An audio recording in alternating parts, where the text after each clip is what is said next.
ಮಳೆಗಾಲದಲ್ಲಿ ಶೀತ ಕೆಮ್ಮು ಕಾಮನ್ ಆಗಿರುತ್ತೆ. ಹಾಗಾಗಿ ಈ ಟೈಮಲ್ಲಿ ನಾವು ಇಮ್ಯುನಿಟಿ ಪವರ್ನ ಬೂಸ್ಟ್ ಮಾಡ್ಕೊಳ್ಬೇಕು ನಮ್ಮ ಬಾಡೀಲಿ. ಅದಕ್ಕೋಸ್ಕರ ನಾನೊಂದು ರೆಸಿಪಿ ತೋರಿಸ್ತಾ ಇದ್ದೀನಿ. ಈ ರಸಮ್ ಮಾಡ್ಕೊಂಡು ತಿಂದರೆ ನಮ್ಮ ಬಾಡೀಲಿ ಇಮ್ಯುನಿಟಿ ಪವರ್ ಬೇಗನೆ ಜಾಸ್ತಿ ಆಗುತ್ತೆ. ಬನ್ನಿ ಹೇಗೆ ಮಾಡೋದು ಅಂತ ಹೇಳ್ಕೊಡ್ತೀನಿ.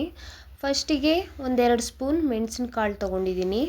ಅದನ್ನು ಒಂದು ರೊಟ್ಟಿ ತವದ ಮೇಲೆ ಹುರ್ಕೊಳ್ತಾ ಇದ್ದೀನಿ. ಅದೇ ಥರ 1 ಸ್ಪೂನ್ ಜೀರಿಗೆ ತೊಗೊಂಡಿದ್ದೀನಿ.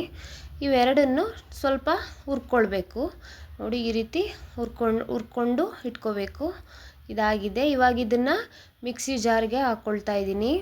ಅದ್ರ ಜೊತೆಗೆ ಒಂದು 10-15 ಬೆಳ್ಳುಳ್ಳಿ ಹೆಸಳು ಹಾಕ್ಕೊಳ್ತಾ ಇದ್ದೀನಿ. ಮತ್ತು ಇದಕ್ಕೆ ಇವಾಗ ಸ್ವಲ್ಪ ಹುಣಸೆಹಣ್ಣು ಹಾಕ್ಕೊಳ್ತಾ ಇದ್ದೀನಿ. ಹಾಗೆ ಒಂದು ಅರ್ಧ ಟೊಮೊಟೊ ಹಣ್ಣು ಕಟ್ ಮಾಡಿ ಹಾಕ್ಕೊಳ್ತಾ ಇದ್ದೀನಿ. ಹಾಗೆ 1 ಸ್ಪೂನ್ ಸಾಂಬಾರು ಪುಡಿ ಹಾಕ್ಕೊಳ್ತಾ ಇದ್ದೀನಿ. ಇವಾಗ ಇದಕ್ಕೆ ಸ್ವಲ್ಪ ನೀರು ಹಾಕ್ಕೊಳ್ತಾ ಇದ್ದೀನಿ. ನೀರು ಹಾಕ್ಕೊಂಡು ಇವಾಗ ಇದನ್ನು ಮಿಕ್ಸಿ ಮಾಡ್ಕೊಳ್ಬೇಕು. ನೋಡಿ, ಇದು ಇವಾಗ ಮಿಕ್ಸಿ ಆಗಿದೆ.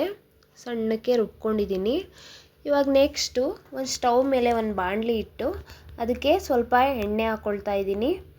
3 ಸ್ಪೂನ್ ಎಣ್ಣೆ ಹಾಕ್ಕೊಂಡಿದ್ದೀನಿ. ಇವಾಗ ಇದಕ್ಕೆ ಒಂದು ಅರ್ಧ ಸ್ಪೂನ್ ಸಾಸಿವೆ ಹಾಕ್ಕೊಳ್ತಾ ಇದ್ದೀನಿ. ಈ ಸಾಸಿವೆ ಸ್ವಲ್ಪ ಚಿಟ್ಪಟ ಅಂತ ಸೌಂಡ್ ಬಂದ ಮೇಲೆ ಇದಕ್ಕೆ ಒಂದು 4 ಒಣಮೆಣಸಿನ್ಕಾಯಿ ಹಾಕ್ಕೊಳ್ತಾ ಇದ್ದೀನಿ. ಹಾಗೆ 1-2 ಕಡ್ಡಿ ಕರಿಬೇವು ಸೊಪ್ಪು ಹಾಕ್ಕೊಳ್ತಾ ಇದ್ದೀನಿ. ಹೀಗೆ ಇದನ್ನು ಸ್ವಲ್ಪ ಫ್ರೈ ಮಾಡ್ಕೊಳ್ಳಿ. ಇವಾಗ ನೆಕ್ಸ್ಟು ರುಬ್ಕೊಂಡು ಇಟ್ಕೊಂಡಿದ್ವಲ್ಲ ಮಸಾಲೆ, ಅದನ್ನು ಹಾಕ್ಕೊಂಡು ಸ್ವಲ್ಪ ಅದಕ್ಕೆ ಇನ್ನೊಂದು ಸ್ವಲ್ಪ ಮಿಕ್ಸಿ ಜಾರಿಗೆ ನೀರು ಸೇರಿಸ್ಕೊಂಡು ಅದಕ್ಕೆ ಇನ್ನೊಂದು ಸ್ವಲ್ಪ ಹಾಕ್ಕೊಳ್ತಾ ಇದ್ದೀನಿ ಎಲ್ಲ ಮಸಾಲೆ ಎಲ್ಲನೂ. ಈಗ ಅದನ್ನು ಮಸಾಲೆನ ಚೆನ್ನಾಗಿ ಬೇಯಿಸ್ಕೊಳ್ಬೇಕು. ಹಾಗೆಯೇ ಈಗಲೇ ನೀರು ಜಾಸ್ತಿ ಸೇರ್ಸೋಕೆ ಹೋಗಬೇಡಿ. ಸ್ವಲ್ಪ ಅದು ಕುದಿ ಬರಬೇಕು ಮಸಾಲೆ, ಅಲ್ಲಿ ತನಕ ಅದನ್ನು ಬೇಯಿಸ್ಕೊಳ್ಳಿ. ಈಗ ನೋಡಿ, ಕುದಿ ಬಂದಿದೆ. ಇವಾಗ ಇದಕ್ಕೆ ನೀವು ನಿಮ್ಗೆ ಎಷ್ಟು ಬೇಕು ಕನ್ಸಿಸ್ಟೆನ್ಸಿ ನೋಡಿಕೊಂಡು ರಸಮ್ ಅದಕ್ಕೇ ನೀರು ಹಾಕ್ಕೊಳ್ಳಿ. ಇವಾಗ ನೋಡಿ, ನಾನು ಕರೆಕ್ಟಾಗಿ ರಸಮ್ ಟೈಪಲ್ಲೇ ಅದೇ ಹದ ಬರೋ ಥರ ನೀರು ಹಾಕ್ಕೊಂಡಿದ್ದೀನಿ. ಇದು ಈ ರೀತಿ ಬಂದಿದೆ. ಇವಾಗ ಇದನ್ನು ಒಂದು ಸ್ವಲ್ಪ ಚೆನ್ನಾಗಿ ಕುದಿಸ್ಕೊಳ್ಬೇಕು.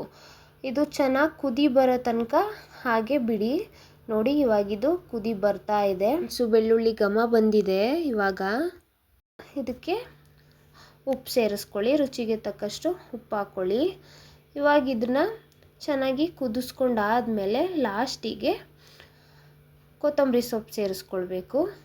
ಇದು ತುಂಬ ಒಳ್ಳೆಯದು ಬಾಡಿಗೆ.